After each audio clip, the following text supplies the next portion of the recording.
Alright, I got my 2013 Hyundai Sonata here. We're going to be replacing these front brake pads on here today. I'm going to go ahead and show you what I've got. Okay, so here's a look at our front pads, and I like to get the hardware to go with it.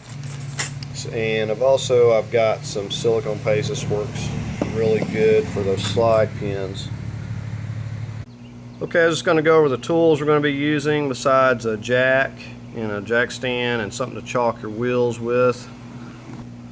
Okay, so I just got a 21 big ratchet for the lugs, a torque wrench if you have one. I'm using a 14, and you may need a 17 millimeter if the caliper pin is stuck. I got a 4-inch C-clamp, some medium Loctite WD-40, and we got this of course for the slides, and you may need a syringe and something to dispose of the excess brake fluid. Okay, so we're gonna go ahead and take our 21 and start breaking these lugs loose little bits.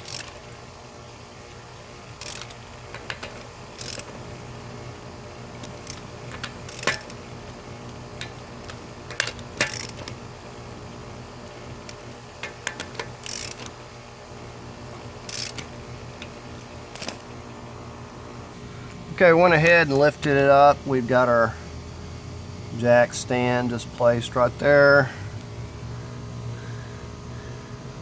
And we've got our wheels chalked. Now we'll just go ahead and finish loosening these. Alright, let's go ahead and get this wheel out of the way.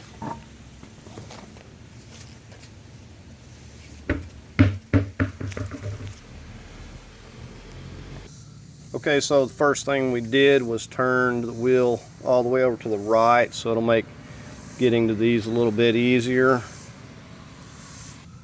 Okay, as you look back here, you can see your pads, see how much thickness you have left. So you can inspect it there and see if you need to replace them. Now right in here, you can see this is where our caliper bolts up here at the top. This is a 17, so it takes kind of a thin one to fit in there, but if you have to, if this spins on you, have to get in here and hold this from turning. So we're just going to start on the lower one there.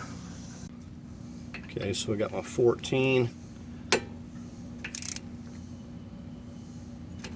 Alright, so this here didn't even try to spin. Just going to loosen that off and we'll get on the upper. And here we are on the upper.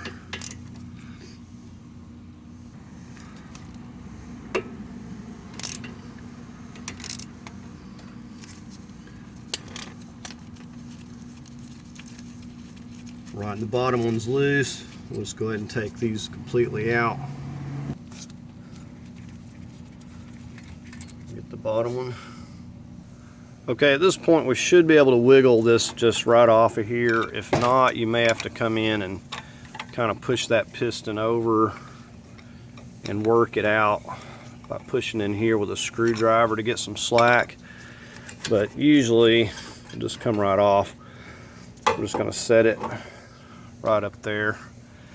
So we'll go ahead now and start removing these pads.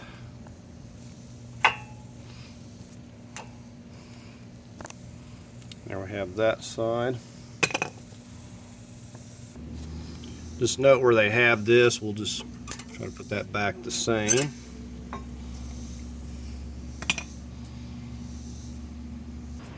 I'm just going to pop this old hardware. Note how it has these on the bottom that clip in there.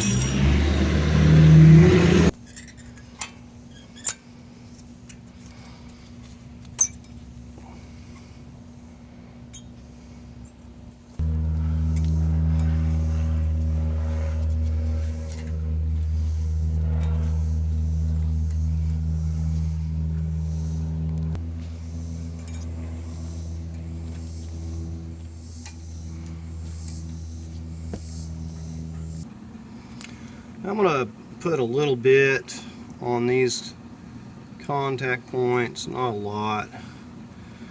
And they also recommend putting some on the back. I don't usually do that. We'll see if we got our little squilling tab going there. Just kind of give it a little push up.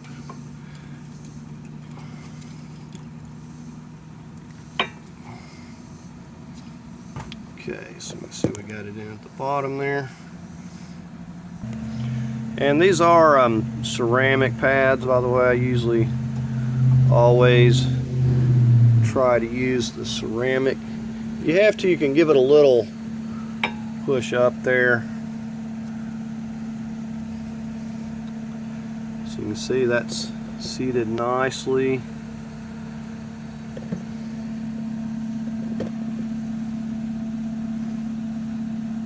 Okay, so we just got this kind of setting here. You don't want to get, bend your hose there too much. We're going to take this old pad, just set it here.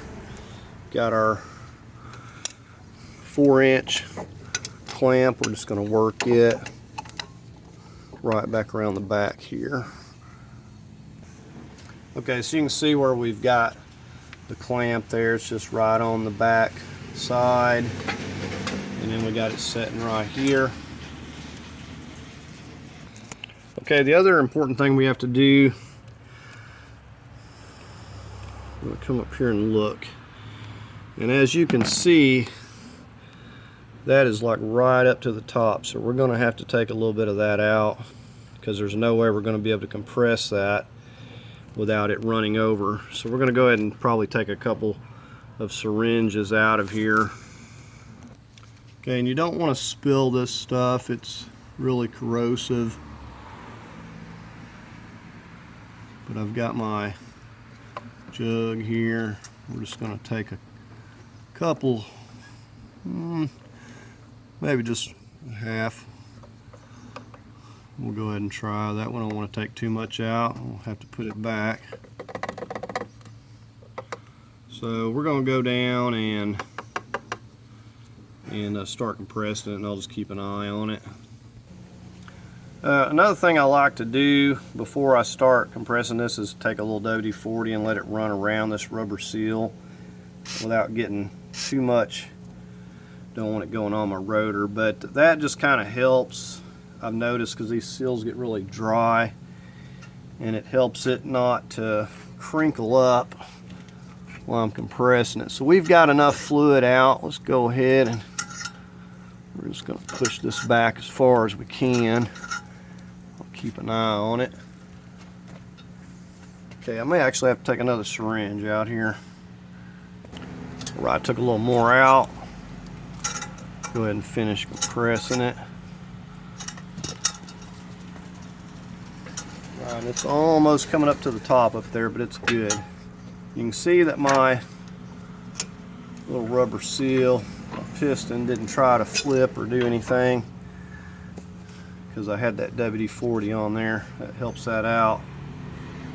Okay, now with it pushed back all the way, we can just go ahead and set it down on here. It'll sit on there no problem. Another thing though, before we get this bolt into place, we need to check our slides. And let me get in here and show you this. Okay, so what you do is start peeling that off right there. Then we just pop that out, and you can see it does have slide grease, but we're going to clean it up, and we'll clean in here, spray that out a little bit with some brake cleaner. Okay, so we got our silicone grease, and it's got a little brush in here, and we'll just brush this thing down a little bit after cleaning that out.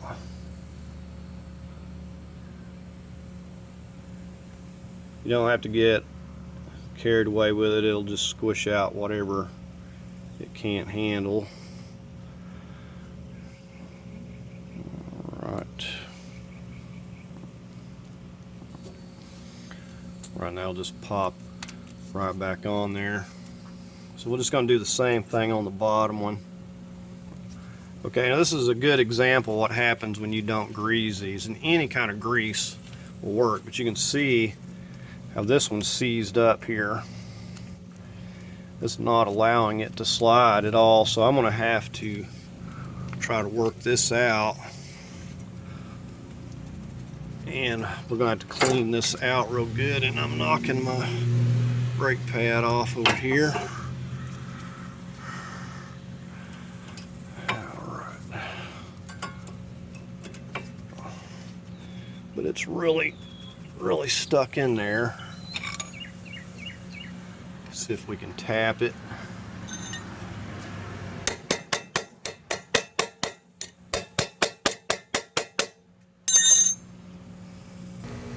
Okay, so I got it out of there. You can see how dry this is. We're going to clean this up really good, and I'm going to get something in here and kind of scrape that out a little bit. One of those little wire brushes would be ideal. Don't have one of those handy. We're going to spray it out with some brake cleaner, try to get it cleaned up, and we'll get this working good before we put everything back on. Okay, we got that cleaned out a little bit, and we're going to grease this one up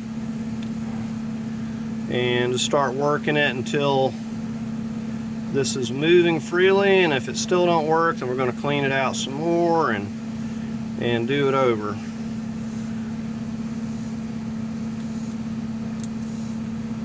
So I'm just going to work with it here a little bit. Make absolutely sure that this is not going to be sticking any, and it seems to be moving really good now. Still got some dirt and stuff in there. I want to clean it a little more, or we clean on it some more. Let's give it another try to see how it's working. Okay, and it's now spinning freely, and it appears to be working really well. Whereas it wasn't moving at all before. So I'm pretty happy. I've got a lot of grease in there. May have a little too much.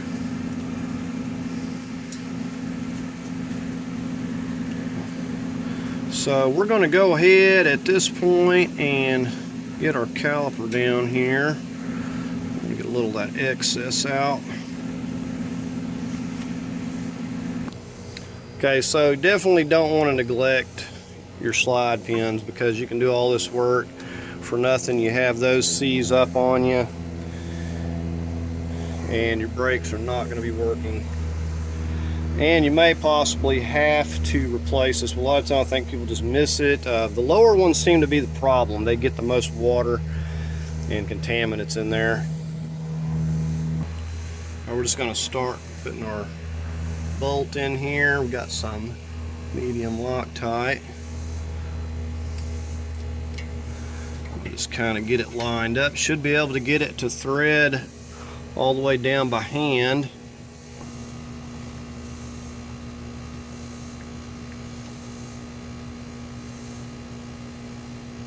Right now I'll get on that lower one. Right, we got our Loctite going in the lower.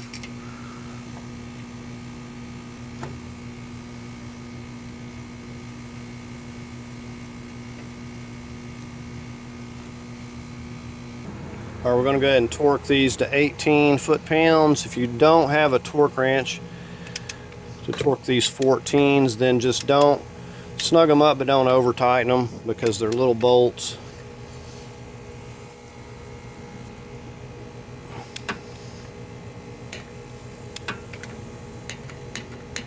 Right, so we got the top one torqued.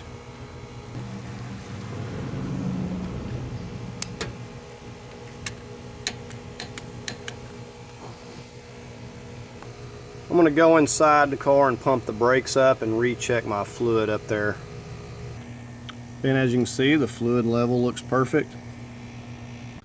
Alright, so now we're ready to go ahead and get our wheel back on here.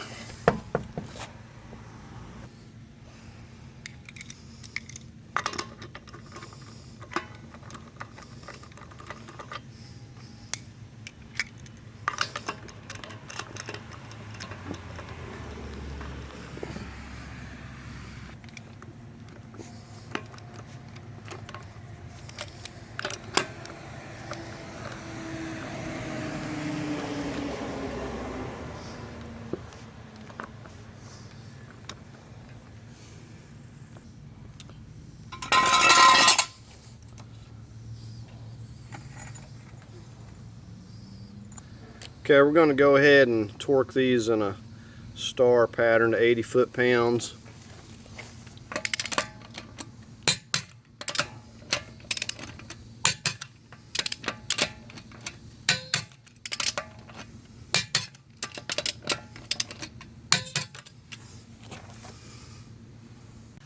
Alright, so that's going to do it on this video, replacing these front brake pads. Hope you found it helpful. Please don't forget to like and subscribe, and thanks for watching.